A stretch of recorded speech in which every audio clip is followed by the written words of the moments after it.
മേഴ്സാൻ പോകേണ്ട സ്ഥലത്തേക്ക് വിടാതെ ആദിഷ് അവളെയും കൊണ്ട് ഒരു കഫേയിലേക്ക് വന്നിരിക്കുമ്പോ അവളും അവനോട് ചോദിക്കും, നീ എന്തിനാണ് എന്നെ ഇവിടേക്ക് കൊണ്ടുവന്നതെന്ന്. അപ്പോ ആദിഷ് പറയും, നീയല്ലേ കുറച്ചു മുന്നേ പറഞ്ഞത് നിനക്ക് ഡെസേർട്ട് കഴിക്കണമെന്ന്, അതിനുവേണ്ടി തന്നെയാണ് ഇവിടേക്ക് കൊണ്ടുവന്നത്. അപ്പോഴേക്കും അവിടേക്ക് വന്ന ബേറനോട് മേഴ്സാന്റെ ഇഷ്ടം പോലും ചോദിക്കാതെ ആദിഷ് 2 റൈസ് പുഡിംഗ് കൊണ്ടുവരാൻ വേണ്ടി പറയും. ആദിഷ് ഇതേപോലെ അവന്റെ ഇഷ്ടത്തിന് മാത്രം എല്ലാ കാര്യങ്ങളും ചെയ്യുന്നത് കണ്ടിട്ട് മേഴ്സാൻ ദേഷ്യത്തോടെ അവനോട് ചോദിക്കും, ഞാൻ എന്താണ് കഴിക്കേണ്ടതെന്ന് തീരുമാനിക്കേണ്ടത് നീയാണോ എന്ന്. അപ്പോ ആദിഷും പറയും, നിനക്ക് റൈസ് പുഡിംഗ് ഇഷ്ടമല്ലെങ്കിൽ നിനക്ക് വേണ്ടത് ഓർഡർ ചെയ്തോ എന്ന്. മേഴ്സാൻ നല്ല ദേഷ്യത്തിലായതുകൊണ്ട് തന്നെ അത് വിട്ടേക്കെന്ന് പറഞ്ഞിട്ട് അവന്റെ അടുത്ത് നിന്ന് മുഖം തിരിച്ചിരിക്കും. അങ്ങനെ വഴക്കിട്ടിരിക്കുന്ന സമയത്താണ് മേഴ്സാന്റെ മനസ്സിലേക്ക് പെട്ടെന്ന് താൻ കുഞ്ഞായിരിക്കുമ്പോ അമ്മ കാണാതെ എയിലും താഹിറിനും വേണ്ടി റൈസ് പുഡിംഗ് ഒക്കെ കൊണ്ടുവന്ന് കൊടുക്കുന്നത് അവളുടെ ഓർമ്മയിലേക്ക് വരികയാണ്. മേഴ്സാൻ ആ ഒരു ഓർമ്മയിലിരിക്കുന്ന സമയത്ത് ബേറർ ആ പുഡിംഗ് അവരുടെ ടേബിളിലേക്ക് കൊണ്ടുവന്ന് വെച്ചിട്ടുണ്ടാകും. അപ്പോഴേക്കും ആദിഷ് മേഴ്സാന്റെ പുഡിംഗ് അവൻ എടുത്തിട്ട് അവന്റെ പുഡിംഗ് മേഴ്സാൻ വെച്ച് കൊടുത്തിട്ട് പറയും, എനിക്ക് ഒരുപാട് കരിഞ്ഞു പോയത് കഴിക്കാൻ ഇഷ്ടമില്ല എന്ന്. അത് കേട്ട് മേഴ്സാനും ആദിഷിനൊന്ന് നന്നായിട്ട് നോക്കും. കാരണം പണ്ട് താഹിറും ഇതേപോലെ തന്നെയായിരുന്നു അവളോട് പറഞ്ഞിരുന്നത്. മേഴ്സാൻ പുഡിംഗ് കഴിക്കാതെ തന്നെ ഇങ്ങനെ നോക്കിയിരിക്കുന്നത് കണ്ടിട്ട് ആദിഷ് എന്തു പറ്റിയെന്ന് അവളോട് ചോദിക്കുമ്പോ ഒന്നുമില്ല എന്ന് പറഞ്ഞിട്ട് മേഴ്സാൻ അതെടുത്ത് കഴിക്കുന്നുണ്ടെങ്കിലും അവളുടെ മനസ്സിൽ മുഴുവൻ താഹിറിന്റെ ഓർമ്മകളായിരുന്നു. ഇപ്പൊ അസ്ലിയും അവളുടെ അമ്മയുടെ അടുത്തേക്ക് വന്നിട്ട് പറയും, ആദിഷിന് മേഴ്സാനോട് എന്തോ ഒരു അഫെക്ഷൻ ഉണ്ട്, അല്ലെങ്കിൽ അവൻ നസീറിനെ ഇത്രയധികം വെറുക്കില്ല. അപ്പ അമ്മയും അങ്ങനെയൊന്നുമില്ല എന്ന് പറയുമ്പോ അത് സമ്മതിക്കാതെ അസ്ലി പറയും, നമ്മൾ എന്തിനാണ് ഇവിടേക്ക് വന്നതെന്ന് പോലും ആദിഷ് ഇപ്പോൾ ഓർക്കാറില്ല. എന്തെങ്കിലും പെട്ടെന്ന് ചെയ്തില്ലെങ്കിൽ നമുക്ക് ആദിഷിന് കൈവിട്ടു പോകും. അത് കേട്ട് അവരും പറയും, ഓൾറെഡി അവൻ നമ്മളോട് ഇപ്പൊ നല്ല ദേഷ്യത്തിലാണ്, ഇനി എന്തെങ്കിലും ചെയ്താൽ അത് കൂടുകയുള്ളൂ. അപ്പോ അസ്ലിയും നമ്മൾ ഇനി എന്താ ചെയ്യുക എന്ന് വളരെ ടെൻഷനോട് ചോദിക്കുമ്പോ അമ്മയും പറയും, നമുക്ക് കാത്തിരിക്കാം, എന്തെങ്കിലും ഒരു ചാൻസ് നമുക്ക് കിട്ടാതിരിക്കില്ല.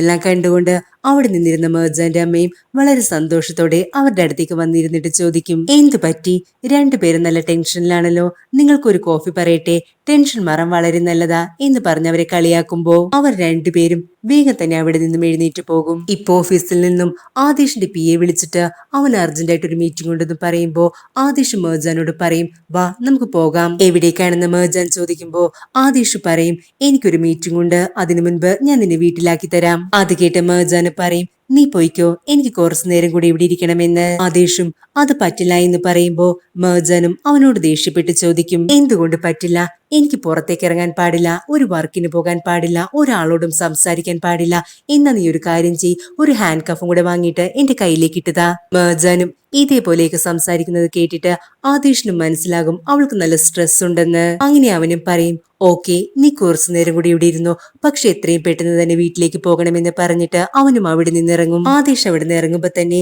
മേഴ്സാനും നസീറിനെ വിളിച്ചിട്ട് അവൾക്കൊരു ഹെൽപ്പ് വേണമെന്ന് അവനോട് പറയുകയാണ്. ഈ സമയം ഹൈദർ ഷാഹിൻ അവരെ പറ്റിച്ച് അവരുടെ പേരിൽ ആയുധം കടത്താൻ ശ്രമിച്ചത് കൊണ്ട് നസറിനെ അറിയിക്കാതെ ഹൈദറിന്റെ ആളുകളുമായി ചെന്ന് അവനെ കൊന്നുകളയുകയാണ്. ഈ ഒരു വിവരം അറിഞ്ഞ ജമാലും അതേപറ്റി ആദിഷിനോടും പറയുകയാണ്. അങ്ങനെ അതിനുശേഷം ആദിഷും മീറ്റിംഗിലിരിക്കുന്ന സമയത്താണ് മേഴ്സാൻ നസീറിനെയും കൂട്ടിയിട്ട് അവിടേക്ക് വരുന്നത്.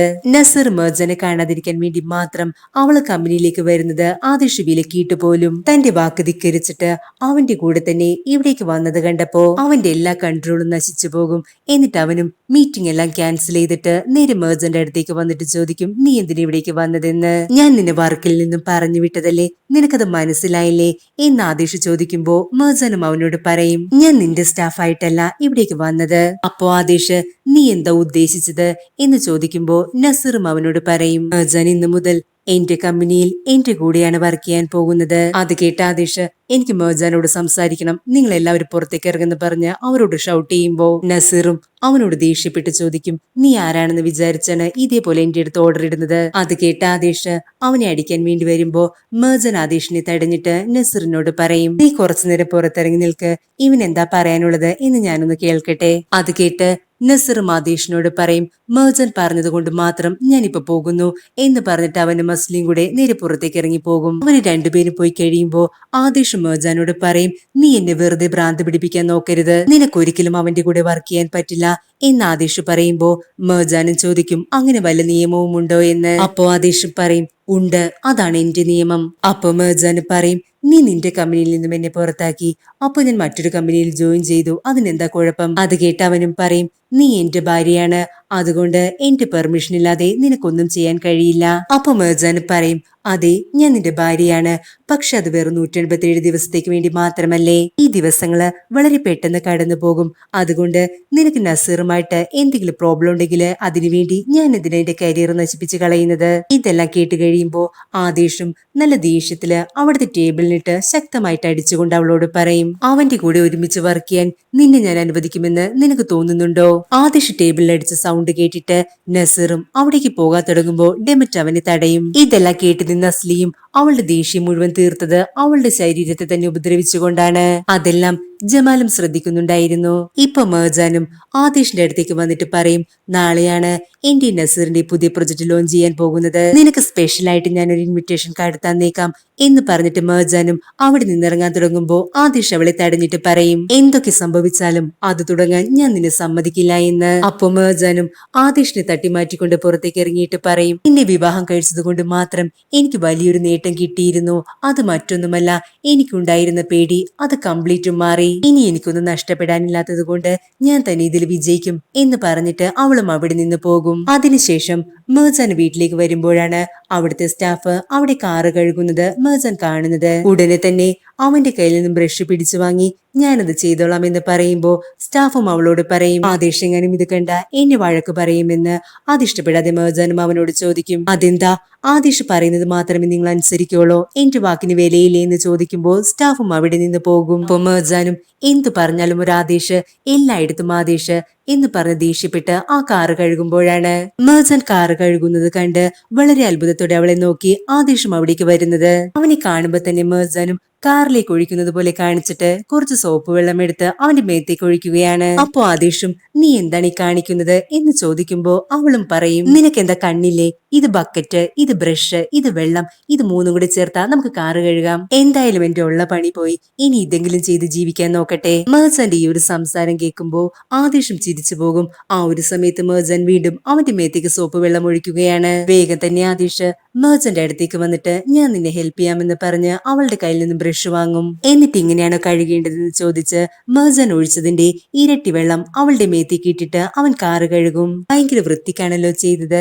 ഇത് മുഴുവൻ അഴുക്കാണല്ലോ എന്ന് പറഞ്ഞിട്ട് ആദേശ് കുറച്ച് വെള്ളം കൂടെ മേർജാന്റെ മേത്തേക്ക് ഒഴിക്കുമ്പോ മേർജാൻ വേഗം തന്നെ പോയി ഹോസ് എടുത്തിട്ട് വന്നിട്ട് ആദേശിനെ മൊത്തത്തിൽ അങ്ങ് നനച്ചു കളയും. അപ്പൊ ആദേശ് വേഗം വന്ന് മേർജാന്റെ കയ്യിൽ നിന്ന് ബലം പിടിച്ച് ഹോസ് വാങ്ങുമ്പോ അവർ രണ്ടുപേരും കൂടെ കൂടുതലായിട്ട് അങ്ങ് അടുക്കുകയാണ്. പിന്നെ അവർ രണ്ടുപേരും കൂടെ പരസ്പരം അവരുടെ മുഖത്തേക്ക് തന്നെ നോക്കി നിൽക്കുമ്പോ മേർജാനും പെട്ടെന്ന് റിയാലിറ്റിയിലേക്ക് വരും. അങ്ങനെ അവളും വേഗം തന്നെ ആദേശിന്റെ അടുത്ത് നിന്നും പോകും. ഇപ്പൊ അവരുടെ വീട്ടിലേക്ക് മേർജാന് വേണ്ടി ഫ്ലവറിന്റെ ഒരു ബൊക്കെ കൊറിയർ വന്നിട്ടുണ്ടാകും. സെഹ്റയും അത് വാങ്ങിയിട്ട് അസ്ലിയോട് പറയും, ഇത് മേർജാന് വേണ്ടി വന്നതാണ്, പക്ഷെ ആരാണ് അയച്ചതെന്നുള്ള നോട്ടൊന്നും അതിലില്ല എന്ന്. പെട്ടെന്നൊരു ഐഡിയ തോന്നിയ അസ്ലിയും അത് എന്റെ കയ്യിലേക്ക് തന്നേക്ക്, ബാക്കി ഞാൻ നോക്കിക്കോളാം എന്ന് പറഞ്ഞ് സെഹ്റയുടെ കയ്യിൽ നിന്നും അത് വാങ്ങിയെടുക്കുകയാണ്. എന്നിട്ട് അവള് തന്നെ ഒരു ലെറ്റർ നോട്ട് എഴുതി അതിലേക്ക് വെച്ചിട്ട് സെഹ്റയെ കൊണ്ട് അത് മേർജാന്റെ റൂമിലേക്ക് വെപ്പിക്കും. അവളും അത് അവിടെ വെച്ചിട്ട് തിരിയുമ്പോഴാണ് ആദേശിനെ എവിടെ കാണുന്നത്. എന്നിട്ട് അവളും പറയും, ഇത് മേർജാന്റെ കൊറിയർ വന്നതാണെന്ന്. അത് കേട്ട ആദേശും മേർജാൻ എവിടെയെന്ന് ചോദിക്കുമ്പോ അറിയില്ല എന്ന് പറഞ്ഞിട്ട് സെഹ്റയും അവിടെ നിന്ന് പോകും. അപ്പോ ആദേശ് ആ ബൊക്കയുടെ അടുത്തേക്ക് വരുമ്പോ അതിലിരിക്കുന്ന ലെറ്റർ അവൻ കണ്ടെങ്കിലും അത് വായിക്കുന്നത് മര്യാദയല്ല എന്ന് കരുതി ആദ്യം തിരിച്ചു പോയെങ്കിലും ആരാണിത് കൊടുത്തതെന്ന് അറിയാത്ത ടെൻഷൻ കൊണ്ട് അവൻ വീണ്ടും വന്ന് ആ ലെറ്റർ എടുത്ത് വായിക്കും. അതിലെഴുതിയത് ഇങ്ങനെയായിരുന്നു, ബേബി, നമ്മൾ രണ്ടുപേരും ഏറ്റവും നല്ലൊരു ബിസിനസ് പാർട്ട്ണർ ആയിരിക്കും. എനിക്ക് നിന്നെ ഒരുപാട് ഇഷ്ടമാണ്, ഞാൻ എന്നും നിന്റെ കൂടെ തന്നെ ഉണ്ടാകും. ഈ ഒരു ലെറ്റർ വായിച്ചു കഴിയുമ്പോ തന്നെ ആദേശിന് ദേഷ്യം കൊണ്ട് അവന്റെ സകലമാന ഞരമ്പുകളും വലിഞ്ഞു മുറുകും. എന്നിട്ട് ആ ലെറ്ററും ചുരുട്ടിക്കൂട്ടി അവിടെ തന്നെ അങ്ങനെ നിൽക്കുമ്പോഴാണ് ഇതൊന്നും അറിയാതെ മേർജാനും ആ റൂമിലേക്ക് വരുന്നത്. ആദേശിന്റെ ഈ ഒരു നിൽപ്പ് കണ്ടിട്ട് പേടിച്ചു പോയ മേർജാൻ മനസ്സിൽ വിചാരിക്കും, ഇനി ഞാൻ ഇവനെ നനച്ചത് കൊണ്ടാണോ ഇവൻ ഇത്ര ദേഷ്യപ്പെട്ട് നിൽക്കുന്നതെന്ന്. മേർജാൻ അവിടെ കാണുമ്പോ തന്നെ ആദേശും ആ ബൊക്കെ എടുത്ത് അവളെ കാണിച്ചിട്ട് ചോദിക്കും, എന്താണ് ഇതിന്റെയൊക്കെ അർത്ഥമെന്ന്. ഒന്നും മനസ്സിലാകാതെ മേർജാനും മറുപടിയൊന്നും പറയാതെ അവിടെ തന്നെ നിൽക്കുന്നത് കാണുമ്പോ ആദേശ് ആ ബൊക്കെ വലിച്ചെറിഞ്ഞു കളഞ്ഞിട്ട് അവളോട് ചോദിക്കും, നീ എന്താ മിണ്ടാതെ നിൽക്കുന്നത്, ഞാൻ ചോദിച്ചത് നീ കേട്ടില്ലേ, പറയ്, എന്താണ് ഇതിന്റെയൊക്കെ അർത്ഥം. ആദേശ് ഇതേപോലെ വയലന്റ് ആകുന്നത് കണ്ടിട്ട് നന്നായിട്ട് പേടിച്ചു പോയ മേർജാനും അവനോട് പറയും, എനിക്കറിയില്ല, അത് വെറും പൂക്കളല്ലേ, അതിൽ ഞാൻ എന്തു മറുപടി പറയാനാ. പക്ഷെ ആദേശ് അതൊന്നും വിശ്വസിക്കാതെ മേർജാനോട് വീണ്ടും ദേഷ്യപ്പെട്ട് ചോദിക്കും, എന്നെ പറ്റിക്കാൻ നോക്കണ്ട, മര്യാദയ്ക്ക് പറയ, എന്താണ് ഈ പൂവിന്റെ അർത്ഥം.